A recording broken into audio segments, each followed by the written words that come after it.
ನಮಸ್ಕಾರ ಸ್ನೇಹಿತರೆ, ನನ್ನ ಹೆಸರು ಕರಿಯಮ್ಮ. ನಾನು KLA ಸಂಸ್ಥೆಯ ಶಿಕ್ಷಣ ಮಹಾವಿದ್ಯಾಲಯ ಅಂಕೋಲದ B.Ed ಪ್ರಥಮ ವರ್ಷದ ಪ್ರಶಿಕ್ಷಣಾರ್ಥಿ. ಇಂದು ನಾವು ಬಾದಾಮಿ ಚಾಲುಕ್ಯರ ಇತಿಹಾಸವನ್ನು ತಿಳಿಯೋಣ. ಕ್ರಿಸ್ತಶಕ 6ನೇ ಶತಮಾನದಲ್ಲಿ ಆರಂಭವಾದ ಬಾದಾಮಿ ಚಾಲುಕ್ಯರ ಸಾಮ್ರಾಜ್ಯವು ದಕ್ಷಿಣ ಭಾರತ ಹಾಗೂ ಕರ್ನಾಟಕ ರಾಜಕೀಯ ಇತಿಹಾಸದಲ್ಲಿ ನೂತನ ಯುಗವನ್ನು ಆರಂಭಿಸಿತು. ಇದು ಕರ್ನಾಟಕವನ್ನು ಆಳಿದ ಮೊದಲ ಹಿರಿದಾದ ಮಹಾ ಸಾಮ್ರಾಜ್ಯವಾಗಿತ್ತು. ಸುಮಾರು 200 ವರ್ಷಗಳ ಕಾಲ ವಿಚ್ಛಿನ್ನವಾಗಿ ಸಮಗ್ರ ಕರ್ನಾಟಕವನ್ನೇ ಆಳಿದ ರಾಜರಲ್ಲಿ ಬಾದಾಮಿ ಚಾಲುಕ್ಯರೇ ಮೊದಲಿಗರು. ಅಷ್ಟೇ ಅಲ್ಲದೆ ದಕ್ಷ ಆಡಳಿತ, ಕಲೆ, ಸಾಹಿತ್ಯ, ಧರ್ಮಗಳ ಪೋಷಕರಾಗಿಯೂ ಕೂಡ ಕರ್ನಾಟಕದ ಕೀರ್ತಿಯನ್ನು ಉತ್ತರ ಭಾರತದಲ್ಲೆಲ್ಲ ಹರಡಿದರು. ಇವರು ತಮ್ಮ ವಾಸ್ತುಶಿಲ್ಪದಲ್ಲಿ ಉತ್ತರ ಭಾರತದ ನಾಗರ ಶೈಲಿ ಮತ್ತು ದಕ್ಷಿಣ ಭಾರತದ ದ್ರಾವಿಡ ಶೈಲಿಯನ್ನು ಒಗ್ಗೂಡಿಸಿ ವೇಶ್ಯರ ಶೈಲಿಯನ್ನು ಪ್ರತಿಪಾದಿಸಿ ಪ್ರಸಿದ್ಧರಾಗಿದ್ದರು. ದಕ್ಕನ್ ಭೂಪ್ರದೇಶದಲ್ಲಿ ಸಾರ್ವಭೌಮರಾಗಿ ಆಡಳಿತ ನಡೆಸಿದ ಇವರ ಸಾಮ್ರಾಜ್ಯವು ಉತ್ತರ ಭಾರತದ ನರ್ಮದಾ ನದಿಯಿಂದ ದಕ್ಷಿಣ ಭಾರತದ ಕಾವೇರಿ ನದಿಯವರೆಗೂ ಹಬ್ಬಿತ್ತು. ಇವರ ಸಾಮ್ರಾಜ್ಯವು ಕರ್ನಾಟಕ, ಮಹಾರಾಷ್ಟ್ರ, ಆಂಧ್ರಪ್ರದೇಶ, ಒರಿಸ್ಸಾ ಮತ್ತು ಗುಜರಾತಿನ ಕೆಲವು ಭಾಗಗಳನ್ನು ಒಳಗೊಂಡಿರುತ್ತದೆ.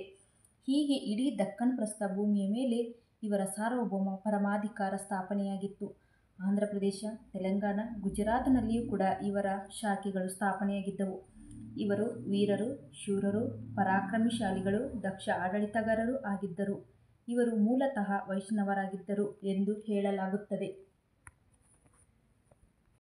ಬಲಮುಖ ವರಾಹ ಇವರ ರಾಜ್ಯ ಲಾಂಛನವಾಗಿತ್ತು. ಬಾಗಲಕೋಟೆ ಜಿಲ್ಲೆಯ ಬಾದಾಮಿ ಇವರ ರಾಜಧಾನಿಯಾಗಿತ್ತು. ಹಾಗಾಗಿ ಇವರನ್ನು ಬಾದಾಮಿ ಚಾಲುಕ್ಯರು ಎಂದು ಕೂಡ ಕರೆಯಲಾಗಿತ್ತು. ಈ ಬಾದಾಮಿಗೆ ಪೌರಾಣಿಕವಾಗಿ ವಾತಾಪಿ ಎಂದು ಕರೆಯಲಾಗುತ್ತಿದೆ. ಚಾಲುಕ್ಯರಲ್ಲಿ ಬಾದಾಮಿ ಚಾಲುಕ್ಯರು, ಕಲ್ಯಾಣ ಚಾಲುಕ್ಯರು ಮತ್ತು ವೆಂಗಿ ಚಾಲುಕ್ಯರು ಎಂಬ 3 ಶಾಖೆಗಳು ಇದ್ದವು. ಈ ಚಾಲುಕ್ಯ ರಾಜವಂಶಗಳಲ್ಲಿ 3 ಹಂತಗಳು ಕಂಡುಬರುತ್ತಿದ್ದವು. ಈ 3 ಹಂತದ ಸಾಮ್ರಾಜ್ಯದ ಮೂಲ ಪುರುಷರು ಒಂದೇ ವಂಶದವರು ಎಂದು ಇತಿಹಾಸಕಾರರು ಹೇಳಿದ್ದಾರೆ. ಬಾದಾಮಿ ಚಾಲುಕ್ಯ ಸಂತತಿಯ ಇಮ್ಮಡಿ ಪುಲಿಕೇಶಿ ಬಾದಾಮಿಯನ್ನು ಕೇಂದ್ರವನ್ನಾಗಿ ಇಟ್ಟುಕೊಂಡು ಆಡಳಿತ ನಡೆಸಿದರೆ, ಪುಲಿಕೇಶಿ ತಮ್ಮ ಕುಬ್ಜ ವಿಷ್ಣುವರ್ಧನ ವೆಂಗಿಯಲ್ಲಿ ವೆಂಗಿ ಚಾಲುಕ್ಯ ವಂಶವನ್ನು ಸ್ಥಾಪನೆ ಮಾಡುತ್ತಾನೆ. ಬಾದಾಮಿ ಚಾಲುಕ್ಯ ಮತ್ತು ವೆಂಗಿ ಚಾಲುಕ್ಯರನ್ನು ನಿರ್ನಾಮ ಮಾಡಿ ಹುಟ್ಟಿಕೊಳ್ಳುವುದೇ ರಾಷ್ಟ್ರಕೂಟ ಸಾಮ್ರಾಜ್ಯ. ಈ ರಾಷ್ಟ್ರಕೂಟರನ್ನು ನಿರ್ನಾಮ ಮಾಡಿ ಹುಟ್ಟಿಕೊಳ್ಳುವುದೇ ಕಲ್ಯಾಣ ಚಾಲುಕ್ಯ ಸಾಮ್ರಾಜ್ಯ. ಈ ಕಲ್ಯಾಣ ಚಾಲುಕ್ಯರು ಬಸವ ಕಲ್ಯಾಣವನ್ನು ಕೇಂದ್ರವನ್ನಾಗಿಟ್ಟುಕೊಂಡು ಆಡಳಿತವನ್ನು ನಿರ್ವಹಿಸುತ್ತಾರೆ.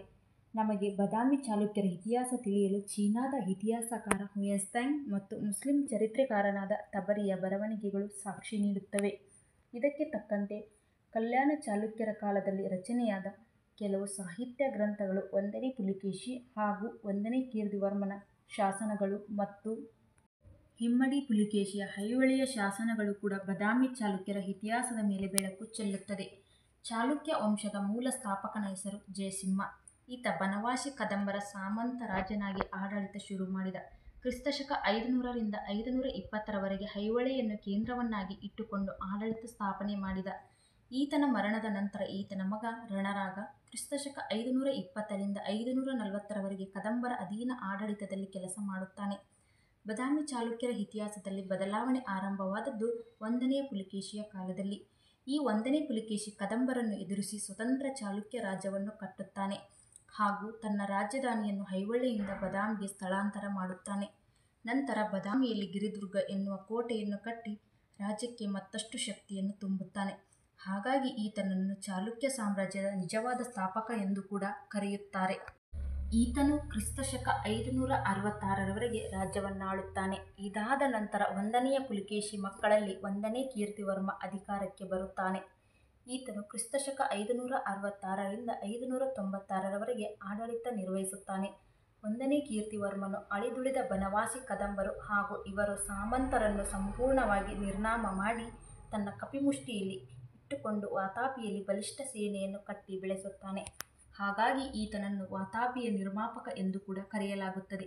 1ನೇ ಕೀರ್ತಿವರ್ಮನು ಬಾದಾಮಿಯಲ್ಲಿ ಮೊಟ್ಟಮೊದಲನೆಯದಾಗಿ ಗುಹಾಂತರ ದೇವಾಲಯಗಳ ನಿರ್ನಾಮಕ್ಕೆ ನಾಂದಿ ಹಾಡುತ್ತಾನೆ. ಕ್ರಿಸ್ತಶಕ 596ರಲ್ಲಿ ಸಾವನ್ನಪ್ಪುತ್ತಾನೆ. 1ನೇ ಕೀರ್ತಿವರ್ಮ ಹಾಗೂ ಜ್ಯೇಷ್ಠಾದೇವಿಗೆ 3 ಜನ ಮಕ್ಕಳಿರುತ್ತಾರೆ. 1ನೇಯದವನು ಯೆರೆಯ, 2ನೇಯದಾಗಿ ಕುಬ್ಜ ವಿಷ್ಣುವರ್ಧನ, 3ನೇಯದಾಗಿ ಜಯಸಿಂಹ. 3 ಮಕ್ಕಳು ಚಿಕ್ಕವರಿರುವ ಕಾರಣ ರಾಜ್ಯದ ಆಡಳಿತವನ್ನು 1ನೇ ಕೀರ್ತಿವರ್ಮನ ತಮ್ಮನಾದ ಮಂಗಳೇಶನು ನೋಡಿಕೊಳ್ಳುತ್ತಾನೆ. ಈ ಮಂಗಳೇಶನು ಕ್ರಿಸ್ತಶಕ 596ರಿಂದ 509ರವರೆಗೆ ವಾತಾಪಿಯಲ್ಲಿ ಅಥವಾ ಈಗಿನ ಬದಾಮಿಯಲ್ಲಿ ಆಡಳಿತ ನೋಡಿಕೊಳ್ಳುತ್ತಾನೆ. ಮಂಗಳೇಶನು ಕೂಡ ಮಹಾಪರಾಕ್ರಮಶಾಲಿಯಾಗಿದ್ದು ರಾಜ್ಯವನ್ನು ಚೆನ್ನಾಗಿಯೇ ನೋಡಿಕೊಳ್ಳುತ್ತಿದ್ದನು. ಈತನು ಮಹಾಕೂಟದಲ್ಲಿ ಮಹಾಕೂಟೇಶ್ವರ ದೇವಾಲಯವನ್ನು ನಿರ್ಮಾಣ ಮಾಡುತ್ತಾನೆ ಹಾಗೂ 1ನೇ ಕೀರ್ತಿವರ್ಮ ಅಡಿಪಾಯ ಹಾಕಿದಂತೆ ಬದಾಮಿಯಲ್ಲಿ 4 ಗುಹಾಂತರ ದೇವಾಲಯಗಳನ್ನು ನಿರ್ಮಿಸುತ್ತಾನೆ. ಉತ್ತರ ಭಾರತದ ನಾಗರ ಶೈಲಿ ಮತ್ತು ದಕ್ಷಿಣ ಭಾರತದ ದ್ರಾವಿಡ ಶೈಲಿಯನ್ನು ಸೇರಿಸಿ ವೇಸರ ಶೈಲಿಯನ್ನು ಹುಟ್ಟುಹಾಕುತ್ತಾನೆ. ಈ ಮಂಗಳೇಶ ಈತನು ತನ್ನ ಮಗನಾದ ಸುಂದರವರ್ಮನನ್ನು ರಾಜನನ್ನಾಗಿ ಮಾಡಲು ಯೋಜನೆ ರೂಪಿಸುತ್ತಾನೆ. ಇದನ್ನು ವಿರೋಧಿಸಿ 1ನೇ ಕೀರ್ತಿವರ್ಮನ ಹಿರಿಯ ಮಗ ಎರೆಯನು ತನ್ನ ಚಿಕ್ಕಪ್ಪನ ವಿರುದ್ಧ 70,000 ಸಿಂದಗಿ ಅಥವಾ 70 ಸಿಂದಗಿ ಎಂಬ ಕದನವನ್ನು ಮಾಡಿ ತನ್ನ ಚಿಕ್ಕಪ್ಪನಾದ ಮಂಗಳೇಶನನ್ನು ಕೊಂದು ಕ್ರಿಸ್ತ ಶಕ 609ರಲ್ಲಿ ವಾತಾಪಿಯನ್ನು ವಶಪಡಿಸಿಕೊಳ್ಳುತ್ತಾನೆ ಹಾಗೂ ಚಾಲುಕ್ಯ ಸಾಮ್ರಾಜ್ಯದ ರಾಜನಾಗುತ್ತಾನೆ. ನಂತರ ಈತ ತನ್ನ ಹೆಸರನ್ನು ಇಮ್ಮಡಿ ಪುಲಿಕೇಶಿ ಎಂದು ಬದಲಾಯಿಸಿಕೊಳ್ಳುತ್ತಾನೆ. ಈತನನ್ನು 2ನೇ ಪುಲಿಕೇಶಿ ಎಂದು ಕೂಡ ಕರೆಯಲಾಗುತ್ತದೆ. ಈ ಇಮ್ಮಡಿ ಪುಲಿಕೇಶಿಯನ್ನು ದಕ್ಷಿಣ ಭಾರತದಲ್ಲಿ ಸರ್ವಕಾಲಕ್ಕೂ ಶ್ರೇಷ್ಠ ದೊರೆ ಎಂದು ಗುರುತಿಸಲಾಗಿರುತ್ತದೆ, ಏಕೆಂದರೆ ತಾನು ಮಾಡಿದ ಎಲ್ಲ ಯುದ್ಧಗಳಲ್ಲಿಯೂ ಕೂಡ ಜಯಗಳಿಸಿರುತ್ತಾನೆ. ಈತನ ಸೈನಿಕ ಸಾಧನೆಯಿಂದಲೂ ಕೂಡ ಈತನನ್ನು ಗುರುತಿಸಲಾಗುತ್ತದೆ. ಅಂದಹಾಗೆ ಇಮ್ಮಡಿ ಪುಲಿಕೇಶಿ ಕ್ರಿಸ್ತ ಶಕ 609ರಿಂದ ಕ್ರಿಸ್ತ ಶಕ 642ರವರೆಗೆ ಸಾಮ್ರಾಜ್ಯವನ್ನು ಆಳುತ್ತಾನೆ. ಈ ಅವಧಿಯಲ್ಲಿ ಇಮ್ಮಡಿ ಪುಲಿಕೇಶಿ ಗುಜರಾತ್ ಹಾಗೂ ಮಹಾರಾಷ್ಟ್ರದ ಭೂಭಾಗಗಳನ್ನು ಗೆದ್ದುಕೊಂಡು ಅಲ್ಲಿ ತನ್ನ ಕೊನೆಯ ತಮ್ಮನಾದ ಜಯಸಿಂಹನನ್ನು ಆಡಳಿತ ನೋಡಿಕೊಳ್ಳಲು ಮಾಂಡಲಿಕನನ್ನಾಗಿ ನೇಮಿಸುತ್ತಾನೆ. ಇದಾದ ನಂತರ ತಮಿಳುನಾಡಿನ ವೆಂಗಿಯ ರಾಜನಾದ ವಿಷ್ಣುಕುಂದೀನನನ್ನು ಸೋಲಿಸಿ ತನ್ನ 2ನೇ ಸಹೋದರನಾದ ಕುಬ್ಜ ವಿಷ್ಣುವರ್ಧನನನ್ನು ಆಡಳಿತ ನೋಡಿಕೊಳ್ಳಲು ನೇಮಿಸುತ್ತಾನೆ.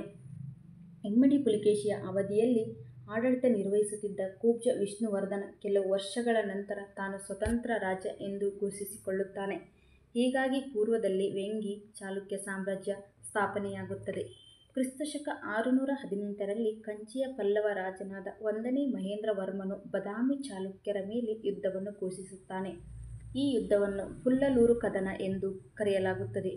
ಈ ಯುದ್ಧದಲ್ಲಿ ಪುಲಿಕೇಶಿ ದಿಗ್ವಿಜಯವನ್ನು ಸಾಧಿಸುತ್ತಾನೆ ಹಾಗೂ ಮಹೇಂದ್ರವರ್ಮನು ಸಾವನ್ನಪ್ಪುತ್ತಾನೆ. ಇದಾದ ನಂತರ ಏಪ್ರಿಲ್ 4, 619ರಲ್ಲಿ ಉತ್ತರ ಪ್ರತೇಶ್ವರ ಎಂಬ ಬಿರುದನ್ನು ಪಡೆದ ಪುಷ್ಯಭೂತಿ ರಾಜವಂಶದ ಕನ್ನೂರಿನ ರಾಜವಂಶದ ರಾಜ ಹರ್ಷವರ್ಧನ ಬದಾಮಿ ಚಾಲುಕ್ಯರ ಮೇಲೆ ಯುದ್ಧವನ್ನು ಸಾರುತ್ತಾನೆ. ಈ ಯುದ್ಧವು ಭಾರತದ ಚರಿತ್ರೆಯಲ್ಲಿ ಅತ್ಯಂತ ಮಹತ್ವವಾದ ಯುದ್ಧವಾಗಿದೆ. ಈ ಯುದ್ಧದಲ್ಲಿ ಹರ್ಷವರ್ಧನನ ಹರ್ಷ ಹಾರಿಹೋಯಿತು. ಪುಲಿಕೇಶಿ ದಿಗ್ವಿಜಯವನ್ನು ಸಾಧಿಸಿದ, ಹಾಗಾಗಿ ಇಲ್ಲಿ ಹರ್ಷವರ್ಧನನ ಸೋಲು ಒಪ್ಪಿಕೊಳ್ಳುತ್ತಾನೆ ಹಾಗೂ ಪುಲಿಕೇಶಿ ದಕ್ಷಿಣ ಪ್ರತೇಶ್ವರ ಎಂಬ ಬಿರುದನ್ನು ಕೂಡ ಪಡೆಯುತ್ತಾನೆ. ಹಾಗೆ ಪಲ್ಲವರಿಗೂ ಚಾಲುಕ್ಯರು ಪಾರಂಪರಿಕವಾಗಿ ದ್ವೇಷ ಇದ್ದೇ ಇರುತ್ತದೆ.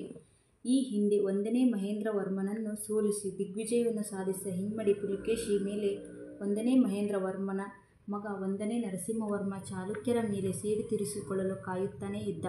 ಆ ಸಂದರ್ಭ ಒದಗಿ ಬಂದೇ ಬಿಟ್ಟಿತು. ಇಮ್ಮಡಿ ಪುಲಿಕೇಶಿಗೆ ವಯಸ್ಸಾಗಿತ್ತು. ಸಾಮ್ರಾಜ್ಯದ ಆಡಳಿತದ ಆಸೆಯಿಂದ ದಾಯಾದಿಗಳ ಕಲಹ ಪ್ರಾರಂಭವಾಗಿತ್ತು.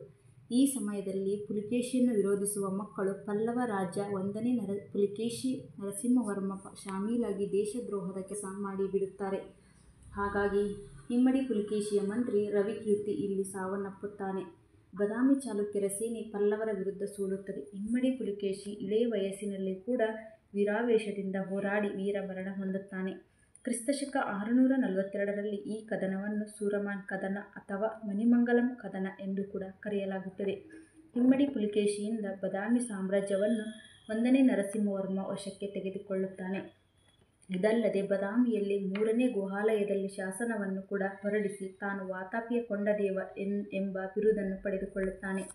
1ನೇ ನರಸಿಂಹವರ್ಮ ಕ್ರಿಸ್ತ ಶಕ 642ರಿಂದ 665ರವರೆಗೆ ಕಂಚಿಯ ಪಲ್ಲವರು ಬದಾಮಿಯನ್ನು ಆಳುತ್ತಾರೆ. ಈ 13 ವರ್ಷಗಳನ್ನು ಬದಾಮಿ ಚಾಲುಕ್ಯರ ಕತ್ತಲೆ ಯುಗ ಎಂದು ಕೂಡ ಕರೆಯಲಾಗುತ್ತದೆ. Thank you.